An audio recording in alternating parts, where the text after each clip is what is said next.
इस कहानियों में बताई गई सभी बातें गांव के बड़े बुजुर्गों और गांव के कुछ जानकारों के पास से सुनी हुई हैं, जो गांव में पहले घटना घट चुकी है। आप हकीकत समझे तो हकीकत, कहानी समझे तो कहानी। इस पर विश्वास करना ना करना ये आप पर निर्भर करता है। बात आज से 50 साल पुरानी है, जिसमें भावनगर में तलाजा तालुका में स्थित रॉयल और बाबरियत गांव की ये बात है। रॉयल गांव में उस वक्त काफ़ी कम लोक अवस्था थी, या कहे तो बहुत कम लोग रहते थे। उस समय अगर गांव के खेतों में घूमते पशु जैसे गाय, बैल, भैंस अगर मर जाते, तो जब लोगों को पता चलता, तो जो लोग छोटा मोटा व्यवसाय करते, जैसे चप्पल सिलने वाला चमड़ा ले जाता, तो कुछ लोग गहने या अन्य चीज़ों में हड्डियाँ का इस्तेमाल करते, वो हड्डियाँ ले जाते।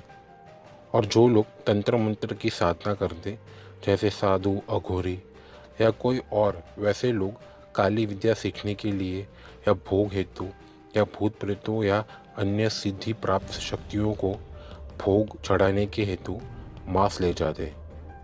ये सारी रीत सालों पुरानी है और आज भी यह जारी है।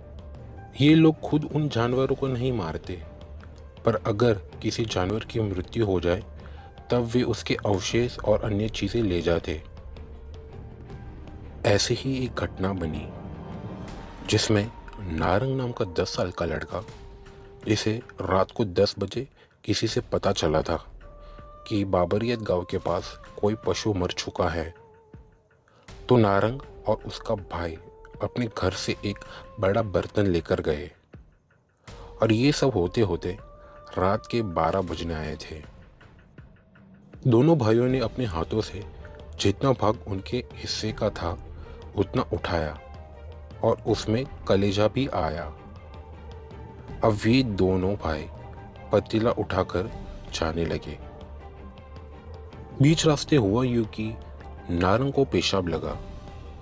अब जो बर्तन भरा हुआ था वो काफी भारी हो चुका था, तो दोनों भाइयों ने उसे मिलकर उठाए हुए थे। और नारंग को पेशाब लगने के कारण उन्होंने रास्ते में एक वट वृक्ष के पास रखा, जिसके पास एक बड़ा सा खेत था। अब नारंग के साथ उसका भाई भी पेशाब करने चला गया। जब दोनों भाई पेशाब करके वापस आए और अपना बर्तन उठाकर चलने लगे, जब वो चलने लगे, उनके पीछे से किसी के चलने की आहट सुनाई दी। जब नारंग ने पीछे मुड़कर देखा, तो कोई अजीब बेढंगा सा जानवर रूपी मनुष्य आकार वाला कोई जीव चलता आ रहा दिखाई दिया। उसके मुंह से और नाक से भेड़ियों की तरह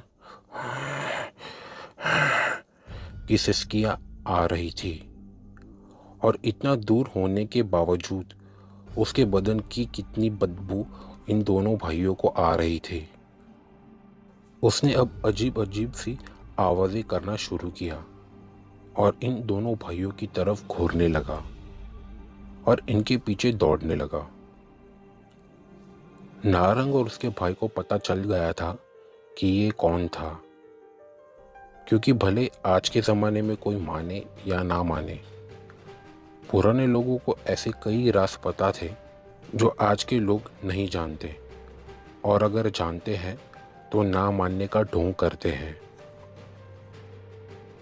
गांव के लोगों को पता था कि रात के समय अगर किसी जानवर का कलेजा किसी के आसपास हो, तो ऐसे जीव या अनजानी शक्ति उनके पीछे लग जाती थी। ऐसा अनुभव बहुत ने किया हुआ था, खासकर अमावस्या और पूनम की रात को। पशु का कलेजा उसे पसंद था, इसीलिए उसका इस तरह पीछे आना तो तय था। बाकी के बड़े और जानकार लोग जब इस काम के लिए जाते, तो गीला कपड़ा और काफ़ी सारे नीम के पत्ते ले जाते, ताकि उस पर ढक दे, ताकि मांस या हड्डी की बदबू ना निकले। ये दोनों बच्चे थे, इन्हें इतना ज़्यादा नहीं पता था। भागते भागते दोनों भाई आपस में बात कर रहे थे और तभी अपने भाई के कहने पर नारंग ने अपने हाथ में पकड़ी लकड़ी उस जीव पर फेंक दी, पर वो लकड़ी उससे टकराकर दूर गिरी। अब दोनों भाइयों ने अपने इष्ट देव और कुल देवी का स्मरण किया और भी तेज भागने लगे और जैसे तैसे रॉयल तक पहुंचे और अपने पिताजी को आवाज लगाने लगे। इतनी देर रात को बाहर से अपने बच्चों की आवाज सुनकर उनके पिताजी बाहर आए तो उस वक्त घर पर मौजूद नहीं थे, जिस कारण इस काम के लिए उन दोनों भाइयों को जाना पड़ा। जैसे उनके पिताजी बाहर आए तो देखा भाग भाग कर उनके बच्चों की सांस फूल चुकी थी और उन दोनों ने सारी बात अपने पिताजी को बताई। उनके पिता बड़े जाने माने सिद्धि प्राप्त इंसान थे। वे तंत्र मंत्र का ज्ञान रखते थे जो उनके पिता से सीखी हुई थी। नारंग के दादा काला जादू का देश, जिसे कामरू देश कहा जाता था, वहाँ से बहुत विद्या और सिद्धियाँ प्राप्त कर सीख कर आए थे जो उन्होंने अपने बेटे तक को सिखाई थी, जिसका उपयोग उन्होंने सिर्फ लोगों की भलाई के लिए किया था। और किसी जंतर मंतर वाला व्यक्ति किसी अनजान, गरीब और मासूम को ठग हेतु या उन्हें परेशान करने हेतु विद्या का प्रयोग करता तो वे उसे सबक सिखाकर अनेकों लोगों की रक्षा करते। इसी कारण नारंग के पिता को भूत, प्रेत, डायन या काली विद्याओं का कोई डर नहीं था। वो बड़े से बड़ी उलझनों को ठीक कर देते थे या भगा देते थे। ऐसे कई कामों के लिए उन्होंने कुछ भूतों की साधना करके उन्हें जागरूक किया था और उनसे अपना काम करवाते थे और बदले में उन्हें उन भूतों को मांस चढ़ाना होता था। नारंग के पिताजी ने तुरंत वो मांस से भरा बर्तन उठाया और उसमें से कलेजा निकालकर उसी रास्ते पर गए और उस जीव की आहट जहाँ से सुनाई दे रही थी उस ओर कलेजा फेंककर लौटकर आ गए। उनका कहना था कि एक बार ऐसी शक्ति किसी भोग की वस्तु को सूंघकर या देखकर परख लेती है, फिर वह साधना या भोग के काम नहीं आती। इसीलिए उन्होंने उसे कलेजा डाल दिया।